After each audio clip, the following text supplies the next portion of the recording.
మనం ఆ గోవుల్ని ఎలా పూజిస్తాం? ఒక దేవత, అన్ని దేవతలు కలగలిసిన ఒక అమృత మూర్తిలా చూస్తాం సనాతన ధర్మంలో. మరి ఏం జరుగుతోంది? ఒక హిందువే ఇలా చేస్తే మిగతా వాళ్ళు ఏం చేస్తారు? ఇందాక వీడియో చూపించక అది ఒకసారి చూడండి, ఎంత కర్కోటకంగా చేశారో. ఒక హిందువే అలా చేస్తే ఎట్లా?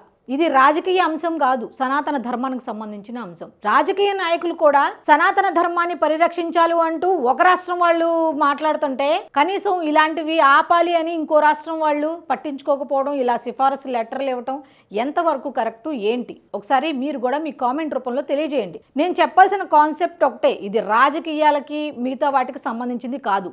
ఒక హిందువై ఉండి ఆలయంలో ఈవోగా పనిచేస్తూ ఆ గోవులను కబేళాలకు తరలిస్తున్నారని తెలిసి కూడా విజయ్ అనే వ్యక్తికి ఎలా అప్పగించారు?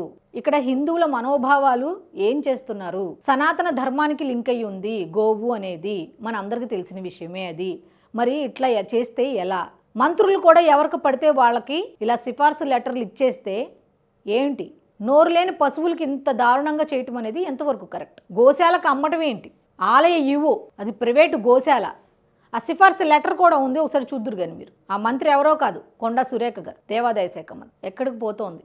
ఏం చేస్తున్నారు అధికారులు? ప్రభుత్వాలు ఎక్కడికి వెళ్తున్నాయి? ఓ పక్క సనాతన ధర్మాన్ని కాపాడాలి అంటారు, ఏరి ఎవరు కాపాడారు?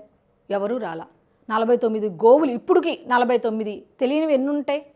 ఒకసారి ఆలోచించుకోండి. ఈ ఒకటే కాదు, అధికారులందరూ కూడా యాక్టివ్గా అవ్వాలి. ఇప్పుడు వాళ్ళు ఏం చెప్తున్నారు? బజరంగ్ దళ్ నాయకులు మంత్రిని బర్తరఫ్ చెయ్యాలి, ఆ ఈవో అంటే ఆలయ ఈవో వినోద్ కుమార్ రెడ్డిని కూడా శిక్షించాలి అని.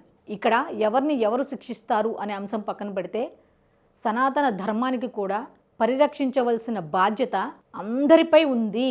ఇది ఏ ఒక్క వ్యక్తికో సంబంధించింది కాదు. ఈ వీడియోపై మీ స్పందన ఏంటి అనేది కామెంట్ రూపంలో తెలియజేయండి.